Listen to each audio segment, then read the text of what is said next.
El último samurái y la tradición. En un mundo que ha olvidado el nombre de sus dioses, donde los templos han sido sustituidos por fábricas y el ruido de las armas eclipsa el murmullo de los mantras antiguos, surge una historia que no es solo una película. El último samurái, 2003, es el eco de un mundo que muere. Pero no hablaremos aquí de cine. Hablaremos de tradición, de honor y caída, de lucha y redención. Y lo haremos a la luz de Julius Evola, cuyos textos revuelta contra el mundo moderno y metafísica de la guerra revelan las claves ocultas bajo cada plano, cada palabra, cada silencio. En un mundo que se desmorona bajo el peso de la modernidad, donde la máquina suplanta al hombre y el utilitarismo desplaza al honor, se alza la figura del guerrero. El último samurái nos cuenta más que la historia de Nathan Algren y Katsumoto. Nos revela el ocaso de una civilización y el último resplandor de un orden sagrado. Antes de sumergirnos en la dimensión simbólica de la película, conviene recordar un hecho poco conocido. La historia se inspira de forma muy libre en la revuelta Satsuma de 1877, liderada por Saigo Takamori, considerado el último gran samurái histórico. Fue el enfrentamiento final entre los restos de una casta guerrera milenaria y el avance inexorable de la modernización Meiji.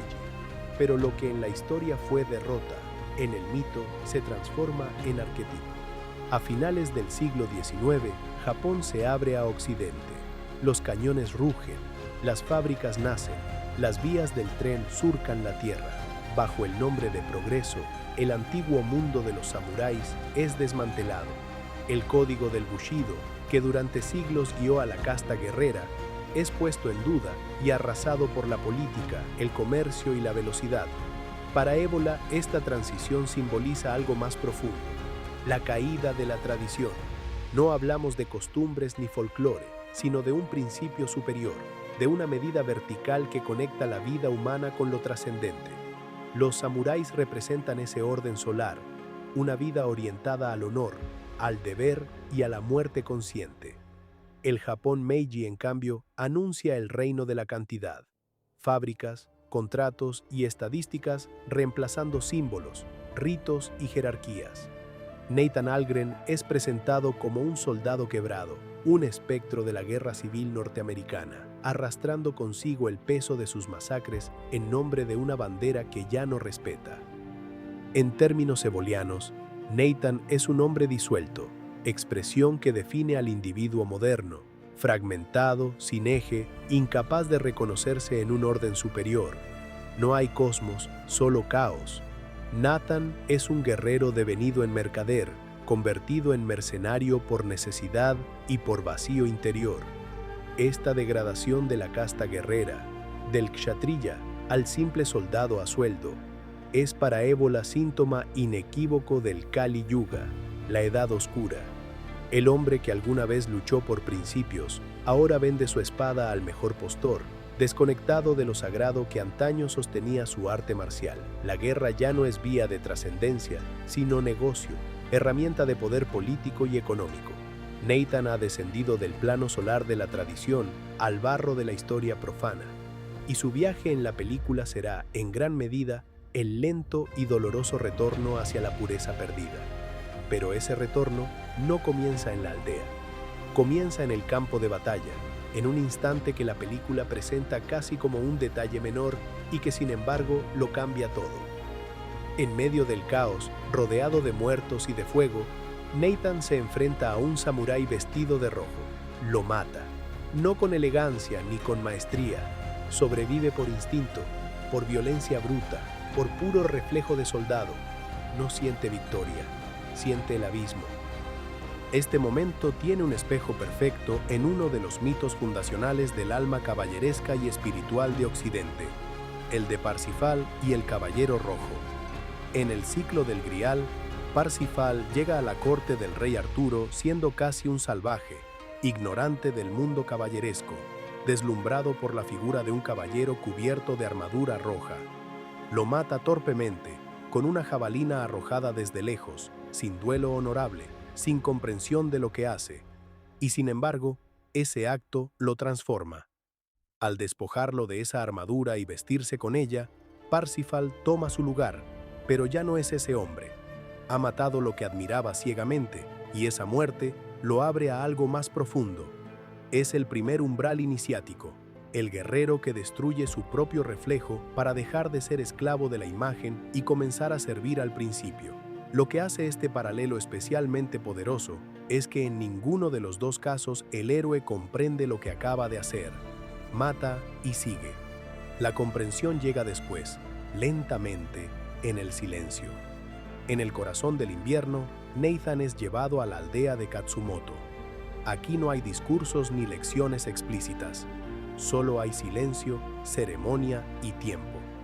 La película muestra con sutileza algo que Ébola habría reconocido como ascesis guerrera, un proceso de purificación interna donde Nathan es lentamente despojado de su identidad profana para acercarse a un orden más alto.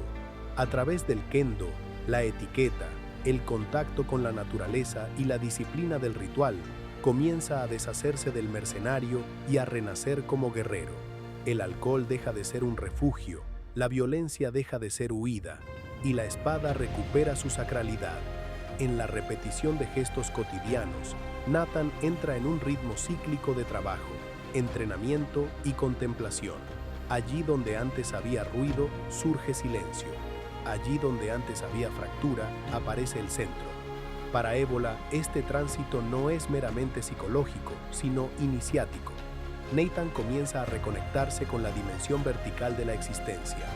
La aldea funciona como un pequeño cosmos ordenado, opuesto al caos moderno, y en su armonía, Nathan recuerda aquello que había olvidado, que un guerrero en su esencia sirve a lo eterno, no al oro. Nathan entrena con la katana y cae una y otra vez ante el mismo guerrero. No es falta de fuerza, es exceso de mente. En una de las escenas, Nobutada se le acerca y le dice: "Too many mind the sword, mind the people watching, mind the enemy, too many no mind". Lo que parece un consejo simple es, en realidad, la puerta a uno de los principios más profundos del budismo zen, el mushin, la mente sin mente. El mushin no implica vacío en el sentido de ausencia, sino en el de no interferencia. Es una mente que no se aferra, que no se fragmenta en pensamientos paralelos, que no se interpone entre el gesto y la acción. No es una mente anulada, sino una mente transparente.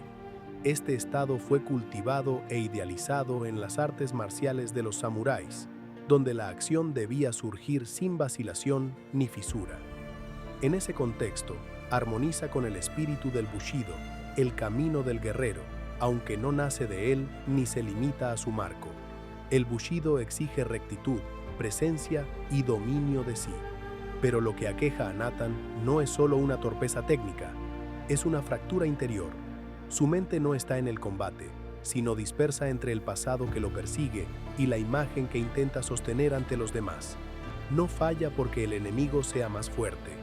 Falla porque no puede soltar el peso de sí mismo, de su historia, de su identidad, de la mirada ajena. Cuando no está atrapado en el pasado, lo está en la representación de sí, y en ambos casos la acción queda bloqueada. Katsumoto no es solo un líder militar ni un simple samurái, es el último guardián de un linaje espiritual que hunde sus raíces en siglos de tradición. Heredero de una casta de guerreros sacerdotes, encarna la síntesis del Bushido como vía marcial y religiosa. Para Katsumoto, la espada no es un arma, sino un eje del mundo. No es instrumento de muerte, sino canal de lo sagrado. Su existencia misma es resistencia, lucha contra la marea imparable de la modernización occidental que amenaza con borrar no solo costumbres, sino una cosmovisión entera. Ébola vería en Katsumoto el prototipo del kshatriya solar, el hombre que no combate por ambición ni por riqueza, sino porque su deber lo vincula a un principio superior. Katsumoto sabe que defiende algo más que tierras o títulos, protege un orden, una jerarquía, un mundo donde cada gesto, del saludo al té, del poema a la espada, participa de lo eterno. Es heredero de una tradición milenaria, pero también es consciente de su fragilidad. Sabe que su tiempo se acaba, que el río de la historia moderna lo arrasará todo. Sin embargo, Como señala Ébola en Metafísica de la Guerra, el valor de la lucha no está en el resultado, sino en el acto mismo de resistir desde un principio trascendente. En Katsumoto, la derrota se vuelve victoria porque se sostiene en la fidelidad a lo absoluto. En la batalla final, el ejército imperial despliega ametralladoras contra los samuráis de Katsumoto. La película enfrenta así dos mundos irreconciliables: la guerra sagrada contra la guerra profana. Para Ébola, la guerra tradicional es una vía de sacralización, un rito de trascendencia. Pero en el Japón modernizado, la guerra se vacía de significado. Las ametralladoras, símbolos de la era de la cantidad, mecanizan la muerte, eliminando la dimensión personal, heroica y ritual del combate. El acto guerrero de Katsumoto y sus hombres santifica la batalla, mientras que el uso de la máquina la profana. Las armas automáticas, expresión de un mundo desacralizado, niegan la grandeza individual del guerrero. La máquina mata sin distinguir, sin honor, sin gloria, y convierte la guerra en industria. La película nos muestra en cámara lenta cuerpos cayendo como hojas, mientras la pólvora industrial reemplaza la sangre solar. Para Ébola, este momento marca el triunfo de la historia profana sobre la tradición. Sin embargo, al cargar contra las armas modernas, los samuráis transforman su muerte en un acto de resistencia metafísica. Mueren como hombres libres, permaneciendo fieles a los dioses que custodian. En la escena final, Nathan entrega la espada de Katsumoto al emperador Meiji. Esta espada no es solo un arma, es un axis mundi, un puente simbólico entre cielo y tierra, entre el orden divino y el orden humano. Para Ébola, los objetos sagrados vinculados a la realeza o a la casta guerrera actúan como vectores de lo trascendente. La espada representa la conexión con la tradición primordial y no pertenece a un hombre, sino a un principio. Al devolverla, Nathan no ofrece un tributo, sino una llamada al recuerdo. El emperador, al tocarla, toca también el pasado que ha traicionado. Percibe, aunque fugazmente, la gravedad de su rol como centro del cosmos político y espiritual. En ese instante, la espada se convierte en recordatorio de la verticalidad perdida y del deber de restablecer el orden frente al caos. Y así, cuando el viento se lleva el polvo de la batalla, solo queda el eco de un mundo que agoniza. El último samurái no es solo la historia de un hombre, ni siquiera de un pueblo. Es el relato del enfrentamiento eterno entre dos principios. Nathan Algren, que llegó como mercenario y salió como iniciado, no encuentra victoria ni derrota, encuentra sentido. En su viaje vemos la posibilidad de que incluso en medio de las ruinas, un hombre pueda recordar lo que significa ser. Katsumoto cae, pero no muere. Se disuelve en el linaje de los que guardaron el fuego. Su último gesto es un recordatorio para todos los que escuchan, que hay cosas por las que vale la pena morir, porque solo ellas nos enseñan a vivir. Y así, mientras la cámara se eleva sobre las colinas de Japón, nos deja con una pregunta. ¿Hemos sido nosotros también disueltos? ¿O todavía queda en nuestra sangre el eco de un llamado antiguo? Porque como escribió Ébola, cuando todo se derrumba, cuando los dioses huyen, aún queda en pie la posibilidad del individuo diferenciado.